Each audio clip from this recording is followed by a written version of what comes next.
Alrighty, guys, I went 4-2 in my 6 personal sports bets on my website yesterday. But before we get into some more of that, just want to take a quick time out and welcome you to the video here today for Tuesday, December 13th, 2022. My name is Brock Page, and I do sports picks for free right here on YouTube. And if you find yourself enjoying this video here today, please feel free to give it a thumbs up by smashing that like button. Tell you what, that definitely, it would mean the world to me if you took a half a second to do that. You have no idea how much that like button helps out the channel and spikes the algorithm so more people can find me. And I'll tell you what, if you want to connect with me on a daily basis, please feel free to hit that subscribe button as well. I'd love to connect with you day in and day out. And of course, like I said a few moments ago, I went 4-2 in my last 6 personal sports bets on my website yesterday. And if you want to access all of my personal bets, you're going to want to sign up for my board member tier package bet on my website. And I'll include a link for that play in the description section below. Of course, just as a friendly reminder, if you sign up for my board member package, you're going to get access to that membership for the next 30 days. And of course, you're going to get access to all of my cheaper memberships absolutely free. And of course, with that, let's go ahead and dive into some shout outs. Got to give a shout out to Connecticut, who said, "I'm down 4,000 taking your picks." Nobody believes that. Shout out to Prognosticos Patrick, who says, "Thanks, nice videos." And finally, shout out to Amos Ellis, who said, "Why are you so late putting picks out, Brock?" And before we go ahead and get into the free content, thoughts and prayers with the family of Mike Leach. He passed away here today. And certainly a sad loss for the football community, college football. Very interesting character, but rest in peace to Mike Leach. That was certainly bad news to hear here today. But anyway, moving on, let's go ahead and take a look at the Kings at the Sixers, 7 o'clock Eastern tip-off. Philadelphia's -5, totals 229. Now, the Sixers won their last 4 straight at the Wells Fargo Center, and they're playing some incredibly tough defense. They're allowing just 105 points a game in their own building, and they're leading the league in guarding the three-pointer. When it comes to offensive production, Joel Embiid averages over 33 points a game, along with nearly double-digit rebounds. Meanwhile, Tobias Harris, he's knocking down 41% of his three-pointers as well. They're facing a Sacramento team who has a losing record on the road.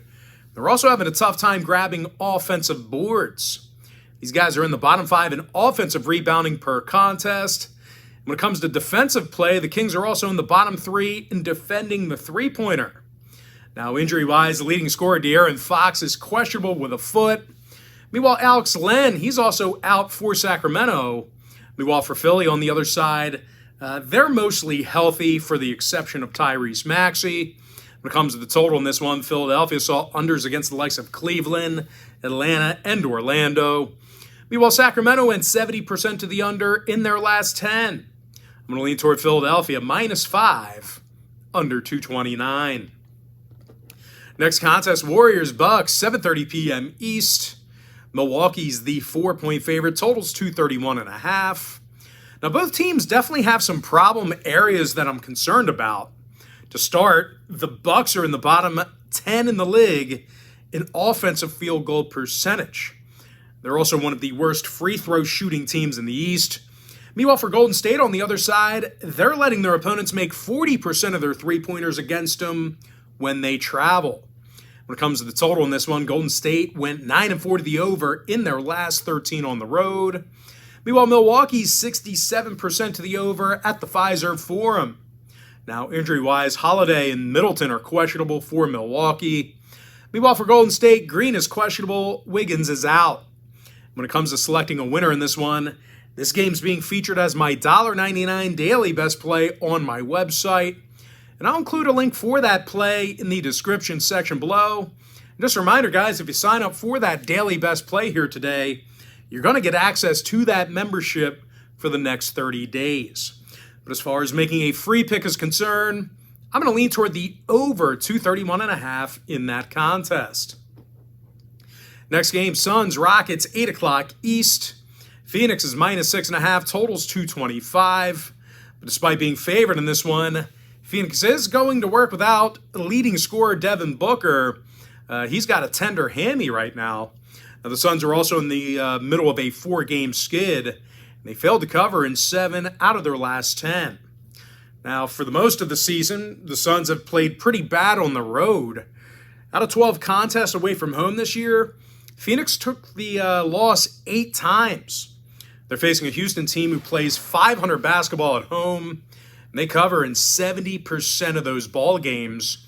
Jalen Green scoring over 21.5 points a night. He's currently the team's leading scorer. Meanwhile, Kevin Porter's averaging 18 points a game, along with 5.5 rebounds. And speaking of boards, well, there's actually not many teams who rebound better than Houston. They're in the top 3 in home offensive boards, top 5 in defensive rebounding as well. When it comes to the injury report, the Rockets are mostly healthy for the exception of Jae'Sean Tate. Meanwhile, Phoenix is going to work without Booker, Washington, Crowder, and Johnson. When it comes to the total, Phoenix is 6-2 to the over in their last 8. They're also 67% to the over on the road this year. I'm going to lean toward Houston plus 6.5, over 225. Next ball game, Pelicans, Jazz, 9 o'clock East. New Orleans is -2, totals 233. Now, the red-hot Pelicans won their last 7 straight. They lost only 2 games since November 10th. When it comes to offensive production, no one's scoring more points a game on the road than New Orleans. Zion Williamson, he's averaging 25 points a game along with 7 boards, 4 assists. Trey Murphy's also knocking down over 40% of his shots from downtown. Now, they're facing a Utah team who lost 7 out of their last 10, and they've struggled on defense. These guys allow nearly 117 points a night in the Vivint Arena. No real surprise here, guys. The Jazz have one of the higher defensive field goal percentages in the Western Conference. Now, injury-wise, Colin Sexton's still out. Lauri Markkanen's questionable. Meanwhile, for the Pelicans, Ingram and Liddell are still out for them. When it comes to the total, New Orleans has gone 73% to the over in their road games. Meanwhile, Utah saw overs against the likes of Golden State, Indiana, and the Clippers. I'm going to lean toward the Pelicans, -2, over 233. And with that, we're going to jump into our next and final NBA breakdown. It is going to be Celtics at the Lakers, 10 o'clock Eastern tip-off. Boston's the 3-point favorite, totals 234. And even though Boston's in the second of a back-to-back here today, they've still played very good on the road this season. They have a .667 win percentage while traveling. They're the best 3-point shooting team in the league. Malcolm Brogdon's drilling nearly 50% of his shots from beyond the arc. Meanwhile, Jason Tatum scoring a team-best 30 points a game. They're facing a Laker team who's giving up nearly 117 points a night. They're also one of the worst defensive rebounding teams in the game. They're currently in the bottom 3 in defensive boards per contest. Now, injury-wise, Wenyen Gabriel and Toscano Anderson, they're both still out. Meanwhile, for Boston, Horford and Williams are questionable. When it comes to the total, Boston saw overs against the likes of Miami, Charlotte, and Washington. Meanwhile, LA went 6-1 to the over in their last 7. I'm going to lean toward Boston, -3, over 234. And with that, we're going to go ahead and dive into some college basketball action. We're going to take a look at Longwood taking on St. Francis Brooklyn, and that'll be a 2 o'clock Eastern tip-off. Longwood is -8.5, totals 134 and a hook. Now, Longwood's had little issue getting on the scoreboard this year. They're averaging nearly 80 points a game. And they're making just about 40% of their three-pointers as a team. Deshaun Wade, he's drilling 50% of his 3 balls. He's also averaging double-digit points a game. Meanwhile, Waylon Napper is also the team's leading scorer. When it comes to defensive play, the Lancers are giving up only 68 points per contest. Now, they're facing a St. Francis team who's one of the worst scoring teams in college basketball. These guys average only 64 points a game. They're making just 40% of their field goals. Now, when it comes to the total, St. Francis is 75% to the under for the entire season. Meanwhile, 3 out of Longwood's last 4 stayed under the total themselves. I'm going to lean toward Longwood, minus 8.5, under 134 and a hook. Next matchup, it is going to be UTSA squaring off against Utah, 9 o'clock Eastern start time. The Utah Utes are minus 23. Total is 137. And even though this is a big number in this spot here, the Utes have covered in their last 5 straight. They've also made it real tough to score for their opponents. They have the 4th lowest defensive field goal percentage in the nation right now. They're also limiting their competition to just 34% shooting from the field, 24% shooting from three-land. When it comes to offensive production in this one, Brandon Carlson's making 47% of his three-pointers. He's also the team's leading scorer with 14 points a game. Gabe Madsen, he's also drilling nearly 44% of his shots from beyond the arc himself. They're facing an UTSA team who's having problems grabbing defensive rebounds. And when it comes to offensive production, they're scoring just 68 points a game. And they have one of the lower field goal percentages in the nation. Now, total-wise, UTSA saw unders against the likes of Incarnate Word, Grambling, and Texas State. Meanwhile, Utah went 80% to the under for the entire season. I'm going to lean toward Utah minus 23, under 137. Next matchup, it is going to be Memphis taking on Alabama, 9 o'clock Eastern start time. Alabama's the 6.5-point favorite, totals 151. Now, the Tide scoring over 82 points a night, and they're the best offensive rebounding team in the nation.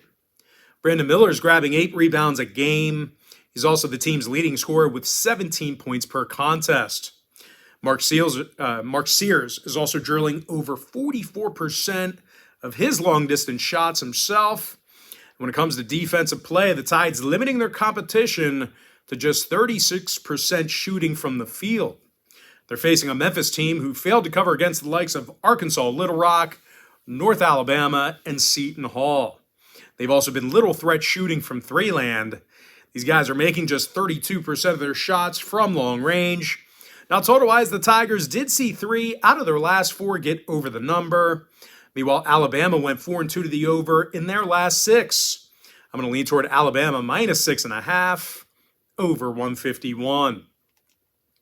And with that, we're going to jump into our NHL segment, where we'll start off with the Canes taking on the Red Wings, 7 o'clock East. Carolina's minus 150, total 6.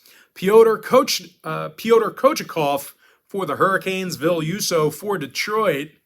And even though Husso's having a solid year, the Red Wings as a team, they took the loss in 5 out of their last 7. They're also having a tough time scoring at home. Detroit's averaging just 2.8 goals a game in the Little Caesars Arena. And even worse news than that, the Wings are going to have to face Pyotr Kochakov, who's 6-1 with a .221 goals against average. When it comes to offensive production, the Canes are in the top 3 in offensive shots on net. Now, Andrei Svechnikov, he has a team-best 15 goals, 11 assists as well for the right winger.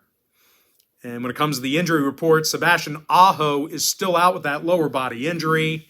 Jasper Fast is questionable as well. Meanwhile, for Detroit on the other side, Ali Mata is out for them. When it comes to the total, Detroit's gone 9-5 to the under on their home ice. Carolina's 12-6 to the under in their travels.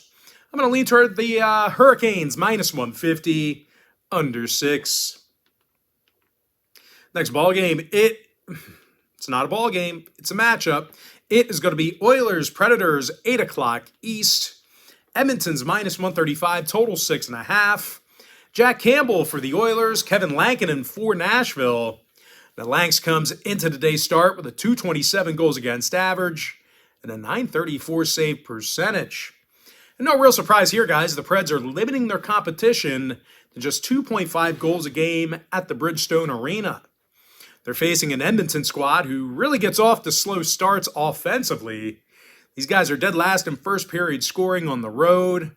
Meanwhile, when it comes to defensive play, the Oilers are giving up more goals a game on the road than most clubs in the Pacific. Jack Campbell's got a goals against average in the 4s, along with an .872 save percentage. When it comes to the total in this one, Edmonton did see unders against the likes of Minnesota, Washington, and the Islanders. Meanwhile, Nashville saw 5 out of their last 7 stay under the total. I'm going to lean toward Nashville plus $1.15, under 6.5. Next matchup, it is going to be Golden Knights, Jets, 8 o'clock Eastern start time. Winnipeg's minus 130, total 6 goals. Connor Hellebuyck for the Jets, Logan Thompson for Vegas. Now Logie's 13-7 with a .917 save percentage. The Knights have also been outstanding away from Vegas. They're 12-2-1 while traveling. They're in the top 3 in road goals per game. Jonathan Marchessault has a dozen goals on this season. Braden McNabb, he's a plus 13 when he's on the ice. They're facing a Winnipeg squad who really tends to start off slow. These guys are in the bottom 5 in first period scoring at home. And their second leading scorer, P.L. Dubois, he's a -2 when he's on a shift. Now, total-wise, the Jets are 10-4 to the under at the Canada Life Center. Meanwhile, Vegas saw 4 out of their last 5 stay under the total themselves. I'm going to lean toward Vegas plus $1.10, under 6. And with that, guys, now it's time for our quick pick recap. And we're going to start off in the NBA. I like Philadelphia -5, under 229. Give me the over 231.5 in the Golden State-Milwaukee game. I like Houston plus 6.5, over 225. Give me the Pelicans -2, over 233. And with my next and final NBA pick, give me Boston -3, over 234. And with that, we're going to jump into some college basketball action. I like Longwood -8.5, under 134.5. Give me VMI plus 11, over 138. George Washington -7, over 157. NC State -6, over 153.5. Fairleigh Dickinson plus 17, over 143. Dartmouth plus 10, under 137. LSU -12, under 140.5. Xavier -21, over 153. UMass Lowell -1.5, under 139. Citadel plus 26, over 144. Stonehill plus 13, under 138.5. UMBC -4, under 141. Marshall -2.5, under 143.5. Hartford plus 9, under 127. Iona -7, over 144. UNC Asheville -8, over 154. St. Thomas -13, over 138.5. Southern Miss -15, under 136. Murray State -12, over 142. Florida International -3, over 150.5. Illinois Chicago -4, over 137. Wichita State -27, under 127. NCAT plus 31, under 129. Texas Tech -16, under 133.5. South Carolina Upstate plus 14.5, under 144.5. Arizona -24, over 163. Boise State -23, under 143. Utah -23, under 137. Alabama -6.5, over 151. Portland State plus 9, over 155. With my next and final college basketball pick, give me Cal Poly plus 14, under 129. With that, we're going to jump into some NHL action. Give me Toronto -1.5, over 6.5. Carolina -150, under 6. I like Florida -1.5, over 6.5. Dallas plus 1.5, under 6.5. Buffalo -$1.10, over 6.5. Boston -1.5, under 5.5. Seattle plus 1.5, over 6. Nashville plus $1.15, under 6.5. Vegas plus $1.10, under 6 goals. Colorado -1.5, under 6. Chicago plus 1.5, under 6 goals. And with my next and final free pick, I like Arizona plus 1.5, over 6.5.